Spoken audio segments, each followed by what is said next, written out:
Mövzunun adı oldu nə? Təyin. Təyin.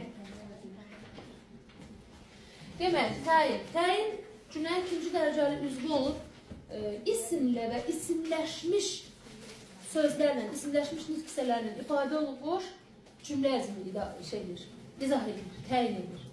Yəni, təyinin işi, uzun sözün qısası isimlərdir. İsim olmazsa da isimləşmiş cümlə əzmlərindəndir.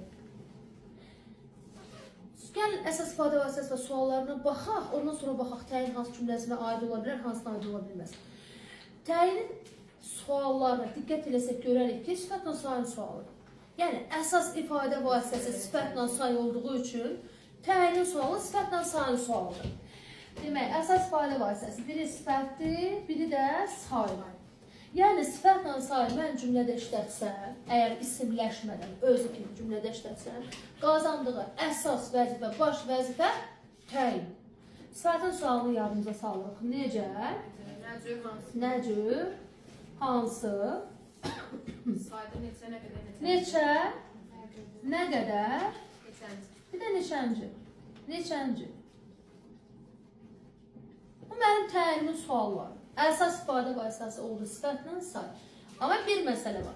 Bu necə, nə cür sualı həm də zərfliyin sualıdır. Tərz hərəkət zərfliyi. Tərz hərəkət zərfliyin sualıdır.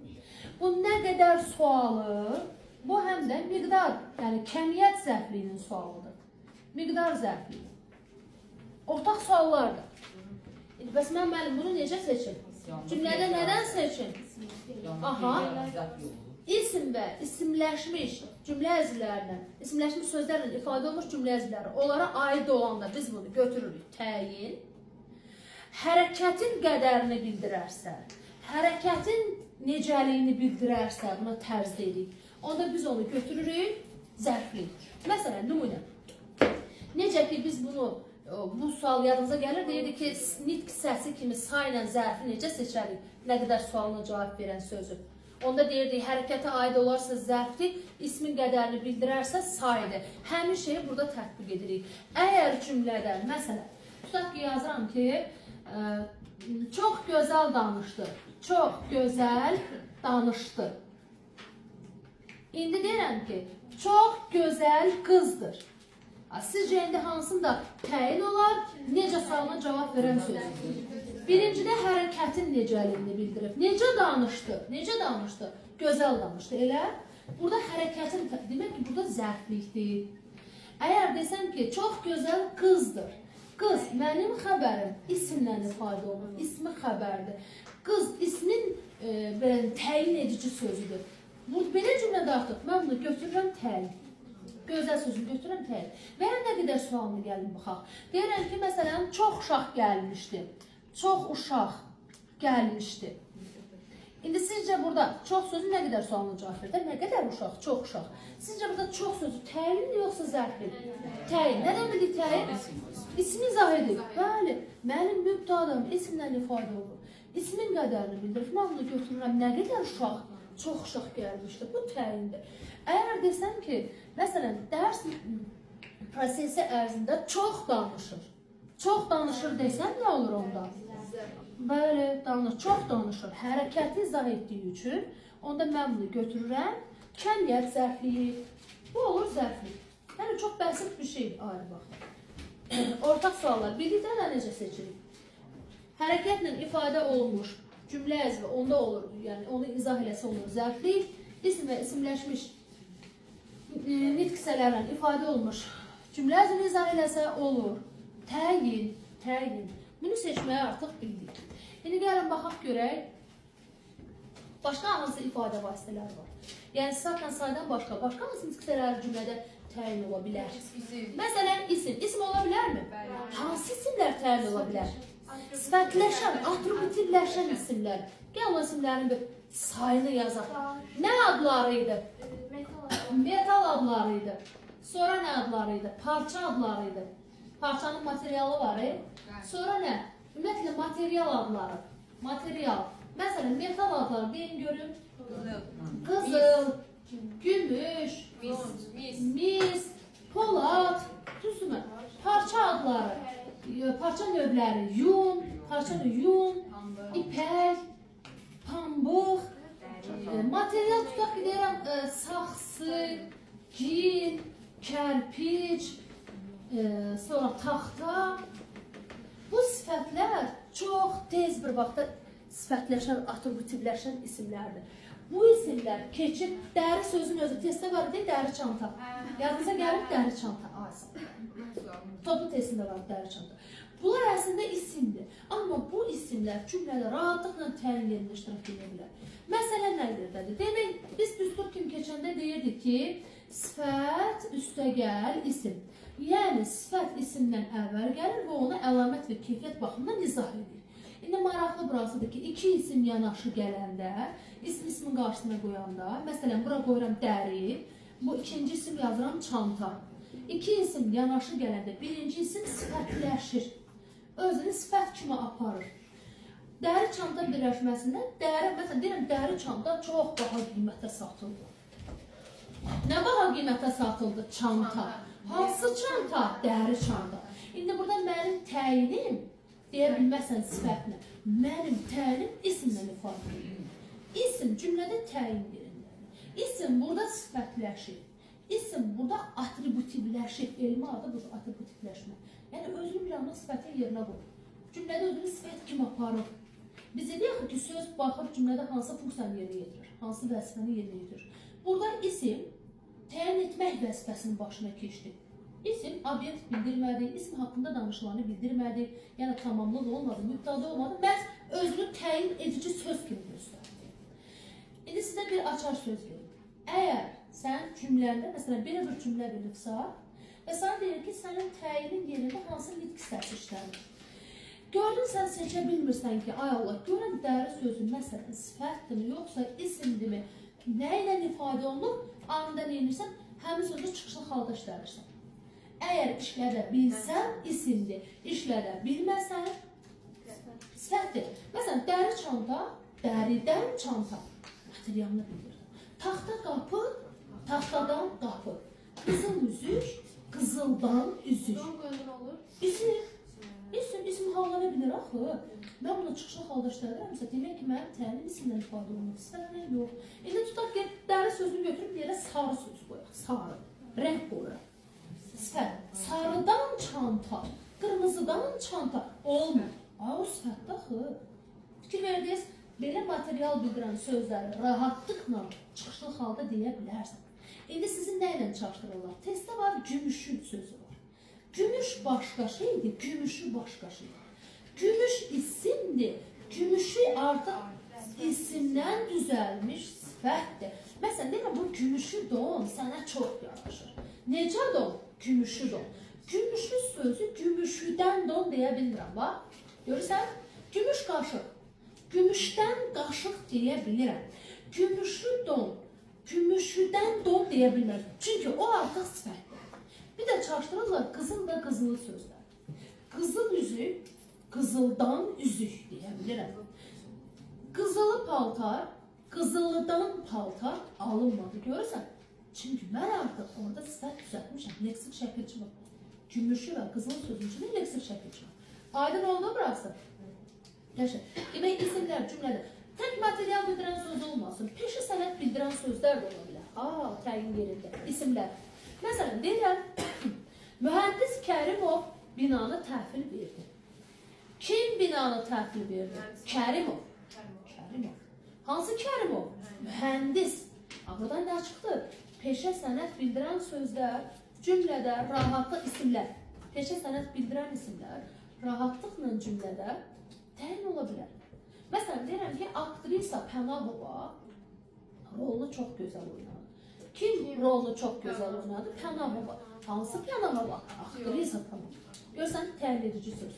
Peşə sənət bildirən sözlər də tez atributivləşər şeylərdir, yəni sifətləşə bilən isimlərdir. Əgər isim cümlədə təyin ola bilərsə və isimdən düzəltdiyim söz birləşmələr, ismi birləşmələr də təyin ola bilərmi? Bəli, rahatlıqla ola bilər. İsim əgər cümlədə təyin olursa, demək, ismi birləşmə də ola bilər. İsmi birləşmə. Amma kim ismi birləşməni təyin yerində işlədər? De görüm. Azərbaycan dilbər güşəsi olan Qarabağ. Olan dedin axı, o artıq feili sifət tərkibi olur. Hansı Qarabağ? Dilbər güşəsi olan andır. Olanı deyə çıxardar, olanı deyə çıxardar. Azərbaycanın dilbər güşəsi Qarabağ işğaldan azad olundu. Hara işğaldan azad olundu? Qarabağ. Hansı Qarabağ? Azərbaycanın dilbər güşəsi neçənci növbəsini birləşməli? Üçüncü növ, əla. Məktəb, tutaq edərəm ki, məktəbin müavini, misal üçün, Eyvaz İbrahimov hesabatını verdi. Kim hesabatını verdi? Eyvaz İbrahimov. Hansı Eyvaz İbrahimov? Məktəbin müavini. Bax, üçüncü növbəsini birləşmə, məktəbin müavini. Tam aydın oldu mu? Rahatlıqla işlənə bilər. Bəs yaxşı, sifət. Sifətin xüsusiyyətini daşıyan hansı səs vardı? Başqa nə vardı sifətli? Feili sifət, əla. Feili sifətlə sifətin sualları eynidir də. Eynidir. Demək, sifət cümlədə təyin olursa, əsas ifadə vasitəsindən biri, həm də feili sifətdir. Çünki sualları eynidir. Feili sifət. Bəs feili sifət tərkibi necə təyin ola bilərmi? Tamam, doğru, ola bilər. Feili sifət başqa bir sözlə əlaqəyə girər, söz birləşməsi əmələ gətirər. Rahatlıqla, əsas tərəf feili sifətdir axı. Rahatlıqla, ona görə qabana yazılan tərkibi. Rahatlıqla cümlədə təyin ola bilər. Bəs başqa hansı nitq səsi cümlədə təyin ola bilər? Bir yadınıza salın. Əvəzlik. Hansı əvəzliklər? Sifəti əvəz edə bilən əvəzliklər. Sifəti əvəz edə bilən əvəzliklər hansıdır? Bir təyin əvəzliklər. Əla. Sonra hansı əvəzliklər sifəti əvəz edir? İşarə əvəzlikləri. Bu dediyin işarədir. İşarə əvəzlikləri. Sual əvəzliyi. Hansı qeyri-müəyyən əvəzlik? Bəzi. Bura nə yazırdım? Sual əvəzliyi. Sual əvəzlikləri. Bir də demək, qeyri-müəyyən əvəzliklər ismi əvəz edir. Bir dənəsi sifət əvəz edir. O da bəzi. Bəli, bax bu gördüyünüz bu əvəzliklər, sifəti əvəz edən əvəzliklər rahatlıqla cümləmin təyin ola bilər. Bura kimi yadda qaldı mı? Nə qaldı demədik? Əsas ifadə vasitəsi yekunlaşdıraq. Demək, təyin dedik, cümlənin ikinci dərəcəli üzvü olub, isimləşmiş, nitq hissələrinin ifadə olunan üzvləri izah edir. Sualların məlum məsələdir, necə, nəcüm, hansı, neçə, nəqdən, neçənci. Əsas ifadə vasitəsi sifət, say, feili sifət tərkibi, isim, ismi birləşmə və əvəzliklər. Yaxşı. Cümlədə miqdarla zərfliyi armaqlı suallar edir. Necə? Cümlədə miqdar zərfliyi ilə adi zərfliyi seçməsi sual verməkdir. Miqdar zərfliyi ilə miqdar zərfi demək istəyirsən, yəqin ki. Zərf nitq səsi, zərflik cümlədir. Yəni, ayırt etmək üçün cümlədə suallarını verirəm. Sən təyinlə miqdar zərfliyini mi seçmək istəyirsən? Ortaq sualı budur. Neçə, neçənci yalnız təyinin sualıdır. Yalnız. Neçənci. Çünki niyə? Neçə, neçənci sualına cavab verən söz bu neçə dəqiq saya verilir. Məsələn, 20 kitab neçə kitab dəqiq saya verilir. Neçənci də sıra sayıdır. Məlum məsələdə sıra sayı ilə də dəqiq say hərəkəti izah edə bilmir. Burada yalnız bizə nə qalır? Qeyri-müəyyən miqdar sayı.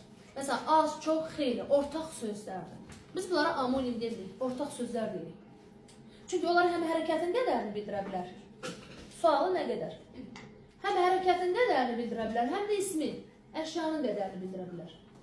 Əşyanın qədərini bildirsə təyin götür, hərəkətin qədərini bildirsə zərflik götür. Bir dənə problem buradadır, nə qədər sualında. Neçə, neçənci sırf təyinin sualıdır. Gəldik nəyə? Biz bunu mübtəda xəbər keçində demişdik, indi də deyək görək, kimin yadında qalıb. İndi mən quruluşca sadə təyin desəm, nəylə ifadə olunur həmin təyin? Yəni, sözlə. Bəs mürəkkəb təyin nə olur? Söz birləşməsindən ifadə olunur. Söz birləşməsi. Bu bütün cümlə üzvlərinə aiddir də, tək buna aiddir. Söz olsa quruluşca sadə, söz birləşməsi olsa quruluşca mürəkkəb cümləsi olur. İndi gəldik təyinə. Təyin hansı cümlə üzvlərinə sintaktik əlaqəyə girir?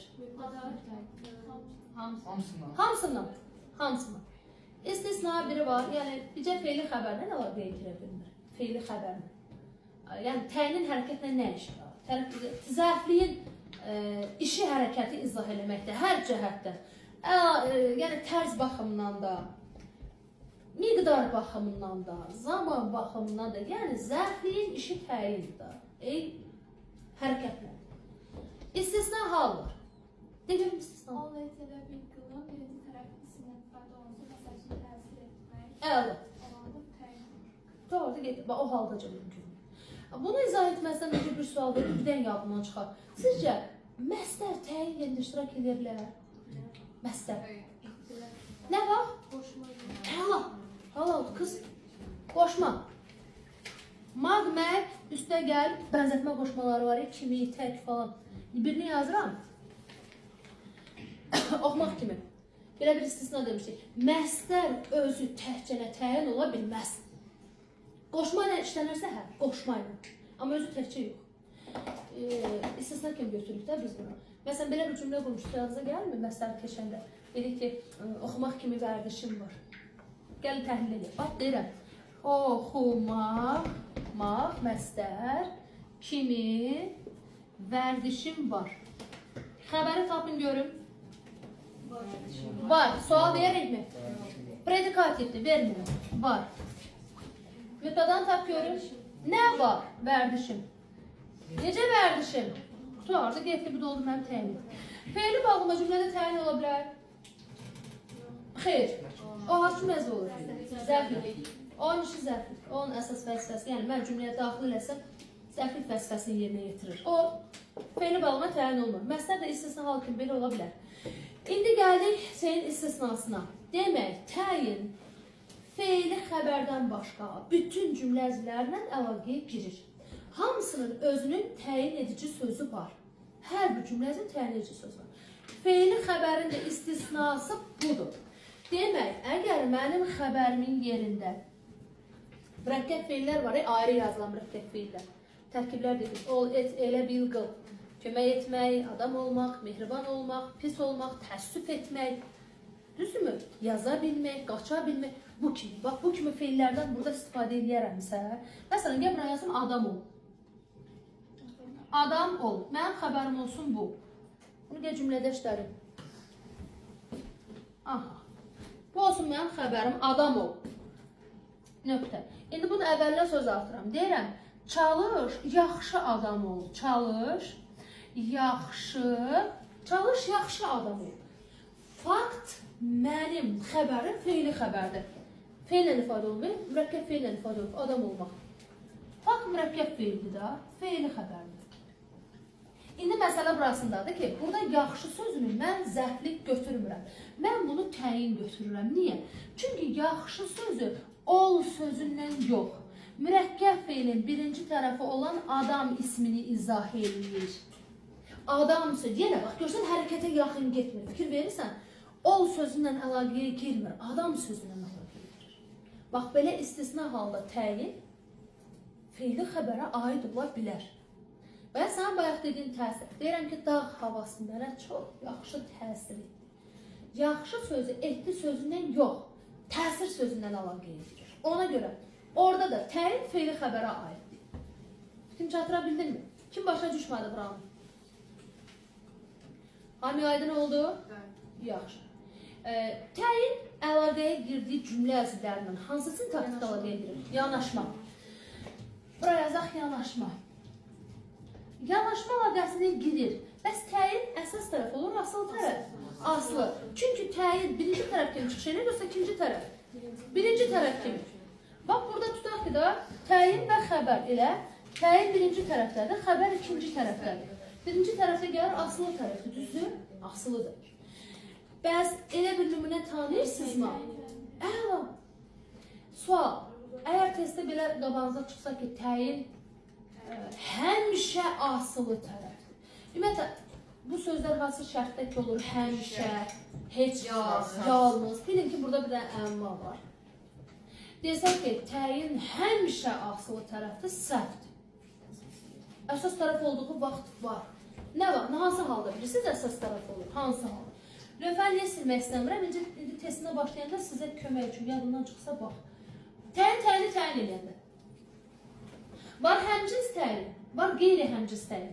Söhbət gedir qeyri-həmciz təyinlərdən. İki nümunə yazım, özünüzə baxın.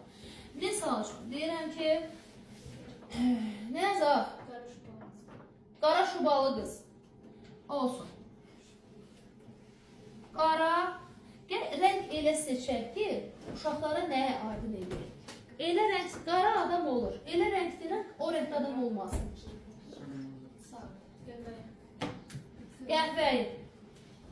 Qəhvəyə qız, qəhvəyi yazın. Qəhvəyi, şubalı qız. İndi arxasından uzatmıram da. Qəhvəyi, şubalı qız tutaq deyirəm ki, mənim qonşumdur, eləmi? Kim mənim qonşumdur? Qız. Hansı qız? Şubalı. Necə şubalı? Qəhvəyi şubalı. Aha. Demək, şuba sözü, qız sözünü izah elədi ki, söhbət hansı qızdan gedir? Əynində şuba olan qızdan.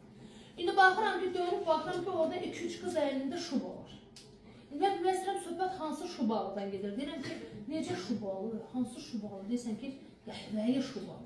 Məsələn, demək, bu rəng şubanı izah edir. Bu cümlədə bax, vergül qoymamışam. Təyin, təyini təyin edir. Demək, bu təyin şuba sözünü təyin elədi. Şuba sözü qız sözünü təyin elədi. Demək, indi sizcə hansı söz həm əsas, həm asılı tərəfdir? Şubalı sözü. Şubalı qız birləşməsində şubalı olur birinci tərəf, qız olur ikinci tərəf. Demək, şuba olur asılı tərəf. İndi qız sözünü örtək. Qız sözünü örtək. Qəhvəyi şuba.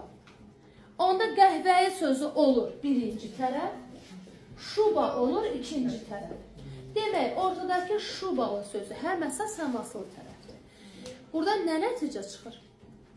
Burada iki təyin var. Biri qəhvəyi, biri şubalı. Demək, şubalı təyini yanaşma əlaqəsində həm əsas, həm də asılı tərəfdir. Bax, belə istisna hallarda təyin əsas tərəf ola bilər. Əsas tərəf ola bilər. Şuba, qəhvəyə şuba deyəndə, şuba əsasdır, qəhvəyə olmaz. Fikrim çatıra bildim mi? Bax, belə istisna hallarda ola bilər. Bəs ki, mənə həmciz təyin deyər. Tutaq ki, gəlin bu qız sözünü biraz uzadaq. Qız sözünü buradan silək. Bura bir dənə də maşınlı sözü qoyaq. Qəhvəyi şubalı, bir də maşınlı qız. Aha. Burada həmciz təyini tapın görün. Şubalı, maşınlı. Bax, bu ikisinin arasında vergül qoymuşam. Həmciz sadalama intonasiyası. Sadalama intonasiyasında bəli, bu həmcizdir. Vergül qoydum. Amma qəhvəyi şubalı, burada həmcizlik yoxdur. Bu, bunun rəngini izah edir. Kim çatıra bildim? Bu ikisi də qızın təyin edici sözüdür. Demək, qızın həm maşını var, həm də şubası var.